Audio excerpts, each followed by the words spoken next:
오늘은 구원을 받기 위한 세 가지 깨달음이란 제목으로 말씀을 상고합니다.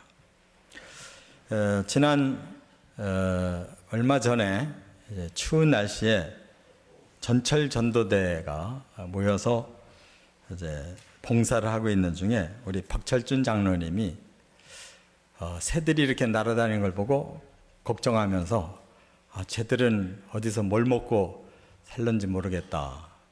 그러더니 그 다음 전철 전도대 때 이 새 모이를 한움큼 많이 준비해서 가지고 오셨어요. 참 정이 많은 분이에요. 새까지도 걱정을 다 해주고. 그리고 이 광장에다가 막 뿌려주는 거예요. 그런데 기대만큼 이 새들이 오질 않는 거예요. 그리고 그 다음 주도 또 막 뿌려줬어요. 근데 안 와요. 왜냐하면 사람을 경계하는 것 같아요. 이거 뭐 나중에 뿌려준 건 언젠가는 먹겠지만 우리가 볼 때 좀 안 먹으니까 그래도 그 새벽에 정성을 다해서 그걸 준비해서 갖다가 뿌려준 마음을 몰라주고 안 먹는 걸 보고 제 마음에 그런 깨달음이 왔었어요. 하나님이 우리 사람을 위해서도 그 이상으로 사랑을 쏟으시고 많은 그런 놀라운 구원의 계획도 세워주시고 때때로 은혜도 주시고 긍휼히 여겨주시고 이 모양 저 모양 이렇게 베풀어 주심에도 불구하고 우리 사람들도 되게 하나님을 못 믿고 신뢰를 안 하고 이렇게 속썩이고 이렇게 하나님 마음을 아프게 하겠구나 하는 깨달음을 제가 느낀 적이 있어요. 오늘은 지난 시간에 우리가 안진뱅이가 힘을 얻고 걷고 뛰고 성전에 들어가서 찬양하고 그랬다는 말씀을 상고했는데 그가 그러다가 베드로와 요한을 다시 만나게 된 거예요. 그랬더니 그를 붙잡고 사람들에게 막 큰 소리로 이제 소개를 했습니다. 이 사람이 나를 이렇게 고친 사람이다. 그 말을 들으니까 태어날 때부터 안진뱅이였던 사람들, 성전에 드나드는 모든 사람들이 그의 모습을 알고 있었는데 느닷없이 안진뱅이가 일어서서 뛰고 찬양하고 그런데 또 그렇게 만들어준 사람이 이 두 사도라는 걸 알으니까 얼마나 사람들이 아주 호기심이 가득했겠어요. 그래서 사람들이 막 몰려들었는데 그 솔로몬 행각이라고 하는 큰 강당에 꽉 찬 거예요. 4장 4절로 넘어가 보면 그날 베드로의 설교를 듣고 믿은 사람이 5,000명, 남자만 5,000명이다 이런 말씀이 나오거든요. 그러니까 앞에 3,000명 플러스 2,000명에서 5,000명이라고 했는지 아니면 그날만의 숫자가 5,000이라고 했는지는 명확하진 않아요.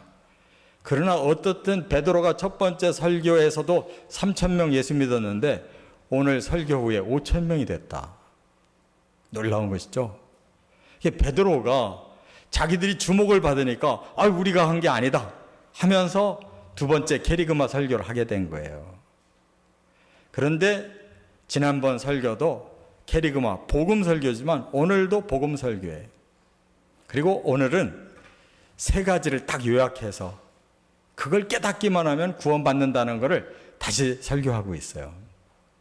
그래서 제가 이 본문을 가지고 정말 우리가 이 세 가지만 깨달으면 내가 지금 구원받은 이 믿음에 대해서 다시 한번 확신할 수가 있고 또 아직도 구원받아야 될 많은 사람들이 있는데 이 세 가지만 제대로 깨닫게 전해주면 되겠구나 하는 그런 확신이 생겼습니다. 저와 여러분이 바로 오늘 베드로의 설교 이 세 가지의 핵심 깨달음을 함께 깨닫고 이 축복을 누리고 나누시기를 바랍니다. 첫째는 11절부터 16절에 보면 예수님을 깨달아야 된다는 것을 강조하고 있어요. 자, 먼저 15절을 한번 같이 읽겠습니다. 생명의 주를 죽였도다. 그러나 하나님이 죽은 자 가운데서 그를 살리셨으니 우리가 이 일의 증인이라 그랬습니다. 지금 사도 베드로가 생명의 주라고 예수님을 칭했고 그가 죽임을 당했다는 거예요. 그러나 하나님이 다시 살리셨고 우리가 똑똑하게 그 십자가 부활을 본 증인이다라고 아주 중요한 한 대목을 말하고 있어요. 그러면 과연 예수가 누굴까? 먼저 13절에 베드로가 이렇게 먼저 설명합니다. 하나님이 예수님을 영화롭게 했다. 이렇게 말씀하고 있어요. 여러분, 영화롭게 했다라는 말은 사람에게 쓰는 말이 아니에요. 하나님께만 쓰는 말이에요.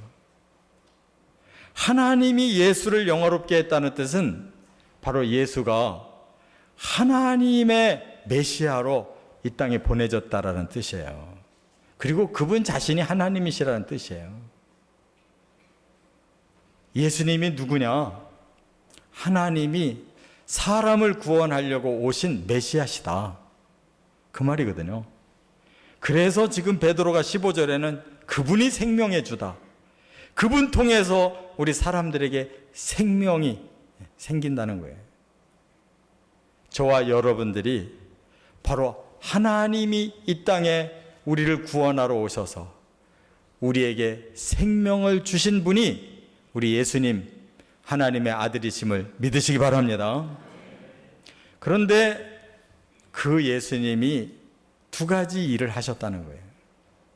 여기 보니까 죽임당하셨다 그랬어요. 그것도 자기 백성에게 죽임을 당하셨어요. 선민에게 와서 선민에게 내가 그리스도다, 내가 너희를 구원하러 왔다 그랬는데 네가 무슨 그리스도냐, 이런 가짜는 죽여야 된다 하고 대제사장부터 모든 지도자들이 또 백성들이 이렇게 합세해서 예수를 죽였다는 거예요. 얼마나 어리석은 자들이고 얼마나 억울한 죽임입니까? 그러나 바로 하나님은 그래야만 사람을 구원하실 수가 있어서 사람들의 모든 죄값은 바로 하나님 자신이 대신 지시려고 사람으로 오셔서 가장 흉악한 죄값 십자가에 달려서 죽음 당하는 것이 하나님의 계획이었어요. 그들은 모르고 잘못 죽였지만 그리스도는 그렇게 대신 죽기 위해 오셨다 그 말이에요. 그걸 우리가 깨달아야 그 죄값이 해결되는 줄을 믿으시기 바랍니다. 또 하나는 3일 만에 다시 살아나셨다 그랬어요. 이 말은 뭐냐? 죄값이 해결됐으면 그 죄로 인해 온 형벌도 풀려야 되는 거예요. 그걸 보고 저주가 풀린다고 그래요. 우리 사람들은 처음 조상부터 죄를 짓고 그 유전인자를 타고 내려왔기 때문에 태어날 때부터 죄인이고, 원죄와 우리 스스로 죄성을 가지고 또 지은 자범죄가 있어요. 이 원죄와 자범죄를 그대로 가지고 간다면 우리는 영원한 형벌을 받는 거예요. 그게 지옥 형벌이에요. 그런데 우리 죄가 싹 없어졌어요. 그렇다면 그때부터는 우리는 죄 없는 자의 모습으로 회복돼야 되는 겁니다. 그렇기 때문에 사람이 왜 이렇게 괴롭고 왜 아프고 왜 늙고 왜 죽느냐? 그게 죄값의 벌이었는데, 우리가 죄가 없어졌다면 당장 우리 몸이 죽음에서 다시 살아나서 영원히 안 죽어야 된다 그 말이에요. 그래서 예수님이 그 구원까지 우리에게 주시려고 먼저 부활하셨다는 사실을 깨달으시기 바랍니다. 그렇기 때문에 우리 사람의 구원은 지금 이미 구원받은 것이 아니고 구원이 시작됐을 뿐이에요. 지금 이 구원은 진행 중이다, 그런 말씀입니다. 그렇기 때문에 우리가 예수님이 우리를 부활시키실 때까지, 우리가 그 부활에 참여하는 날까지 바로 예수 그리스도를 끝까지 기다리고 만나야만 온전한 구원이 이루어지는 줄 믿습니다. 그 표적으로, 그 구원의 표적으로 아주 다이나믹한 이러한 역사를 보여주신 것이 안진뱅이가 나선 거예요. 안진뱅이 소원이 뭐겠어요? 태어나면서부터 안진뱅이에요. 더러운 운명을 잘못 타고났다 이렇게 후회하면서 살았겠죠. 그러나 자기 힘으로 해결할 수 없었어요. 그래서 바로 그에게도 메시아가 필요한 거예요. 그래서 사도 베드로와 요한이 그에게 예수 그리스도의 이름으로 일어나 걸으라고, 그 말은 예수 그리스도가 너의 구세주고 그분을 믿으라는 뜻이에요. 그리고 잡아 일으켰을 때 베드로와 요한의 믿음과 또 그 안진뱅이의 믿음이 다 합하여져서 하나님의 응답을 받음으로 일어서게 된 줄 깨달으시기 바랍니다. 그 놀라운 기적, 안진뱅이에게는 그 병이 나서서 일어나고 뛸 수 있는 것이 구원이잖아요. 그렇게 표적을 보여주신 거예요. 우리도 이 썩을 몸이 언젠가는 다시 살아나서 영원히 생명을 누리게 될 그날이 우리에게는 완성인 줄 믿습니다. 오카는 목사님이 어떤 일본 목사님의 그 사모님에 대한 간증을 이렇게 들으시고 감동을 받으셔서 글을 쓰신 게 있는데, 일본의 신조 목사님이라고 하는 분이 계신데 그분의 사모님에 대한 얘기예요. 일본은 우리보다 훨씬 인구가 많고 기독교인은 또 별로 없어서 굉장히 아주 그 복음화가 잘 안 돼 있잖아요. 미신이 너무 많아가지고 예수 믿기 힘들어요. 그런데 이 사모님이 이 유복한 그 의사의 딸로 태어나서 아주 잘 컸어요. 그 집안은 대대로 불교를 잘 믿는, 300년 동안 아주 불교를 열심히 신봉한 집안이래요. 그런데 어느 날 이분이 교회를 다니게 된 거예요. 예수를 믿게 된 거예요. 그 집안 전체에서 최초로 예수를 믿었대요. 근데 그 믿음이 얼마나 뜨겁고 자기 가정의 복음화가 얼마나 소원을 했던지 얼마 안 지나서 아버지 의사가 예수를 믿게 됐다는 거예요. 오빠가 한 분 있는데 오빠가 예수를 믿었어요. 남동생이 하나 있었는데 남동생이 예수를 믿었어요. 가정이 전과 기도가 된 거예요. 그것도 대단한데 그 뒤에 오빠가 목사가 됐어요. 남동생도 목사가 됐어요. 자기는 목사님에게 시집가서 목사 사모가 된 거예요. 우리나라에도 그런 일은 별로 많지 않습니다. 그런데 일본이라는 나라에 그 적은 기독교인 중에 이렇게 한 여인이 예수를 믿고 그렇게 불교 집안으로 300년을 온 그 집안에 그냥 한꺼번에 이렇게 목사가 3남매가 이렇게 목사의 집안이 됐다는 거, 바로 예수 그리스도를 확실히 깨닫고 믿기만 하면 된다는 것을 우리도 확신하시길 바랍니다. 두 번째, 17절부터 19절에 보면 이번에 깨달아야 될 것은 자신을 깨달아야 된다는 거예요. 구원을 받기 위해서는 예수를 정확하게 깨달아야 되지만 그 다음에는 구원받아야 될 내 자신은 어떤 존재인가를 분명하게 깨달아야 돼요. 여기 19절 한번 같이 읽어보겠습니다. 그러므로 너희가 회개하고 돌이켜 너희 죄 없이 함을 받아라. 이같이 하면 새롭게 되는 날이 주 앞에 이를 것이오. 우리 자신이 어떤 존재냐? 죄인이라는 거예요. 죄인.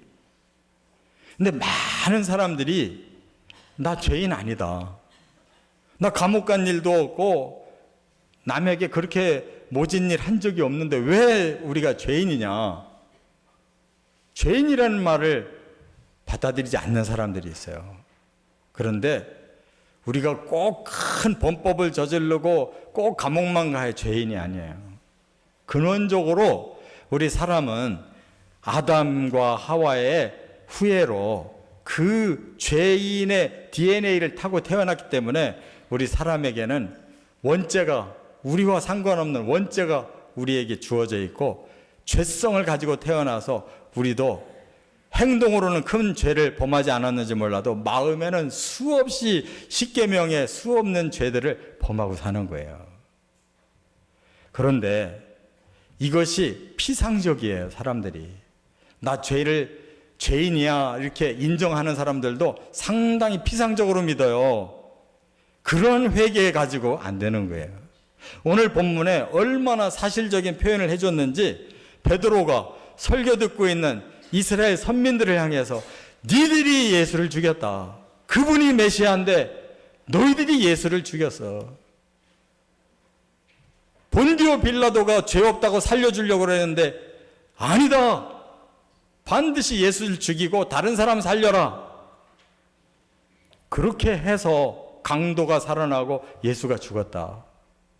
여러분, 이것은 그냥 그 현장에서 사실적인 사건이에요. 마치 우리가 여기 있다가 갑자기 네가 아무개 죽였잖아 라고 손가락질 하면서 우리를 정죄하는 사건과 똑같아요.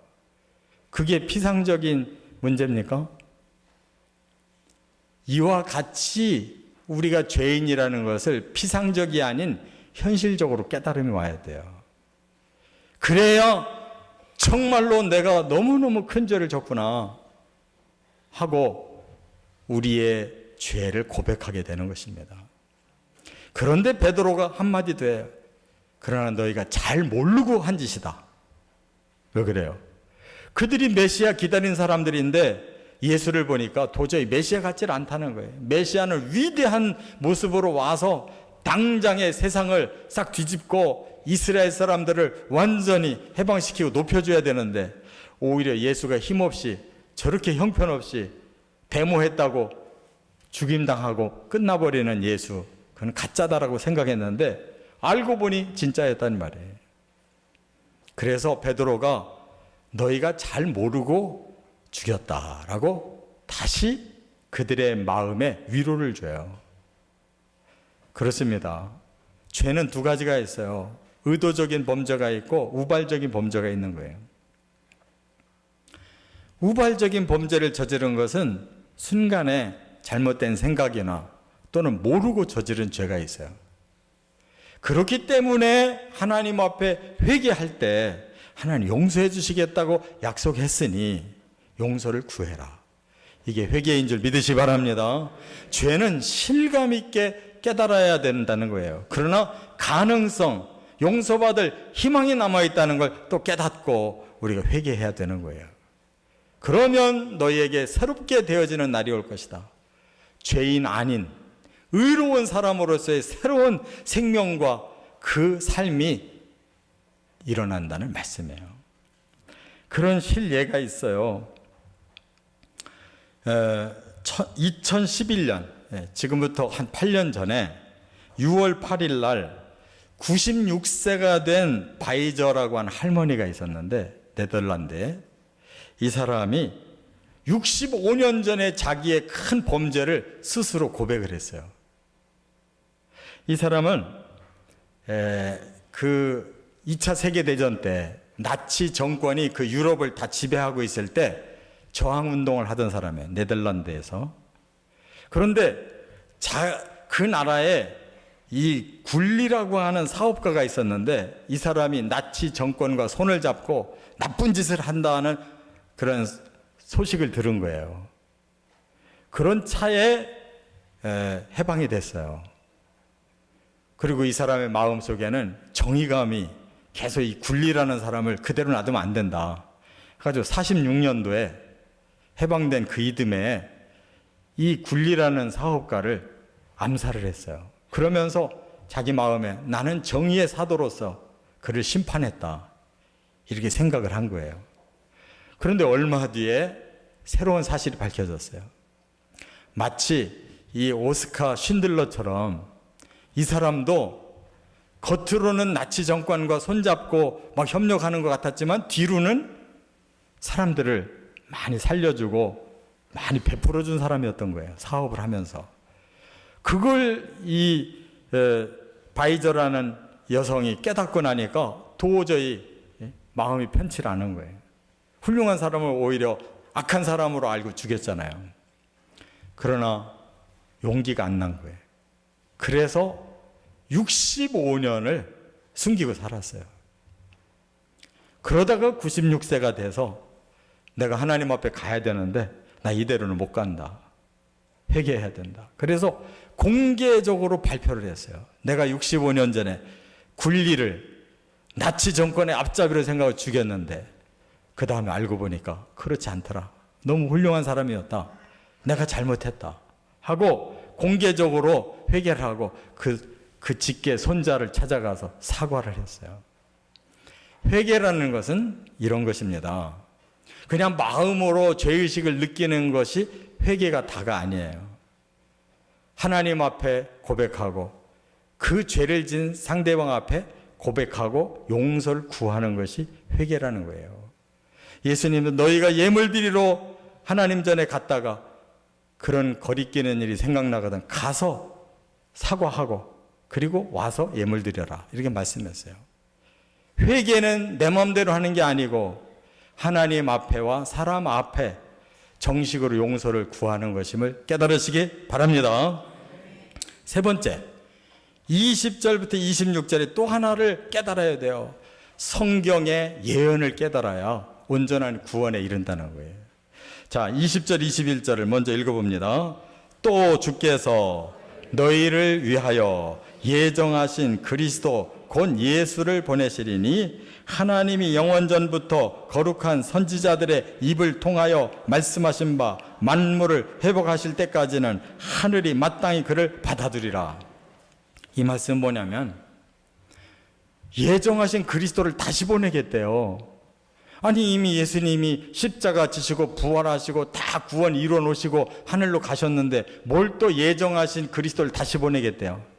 그 말은 구원이 완성된 게 아니라는 뜻이에요. 다시 예수님이 오셔서 부활의 예수님이 우리를 부활시켜야 우리의 죄값이 사해진 결과 사면이 우리의 몸에 와야 된다는 거예요. 그래서 우리가 그 부활에 참여가 돼야 된다는 거예요.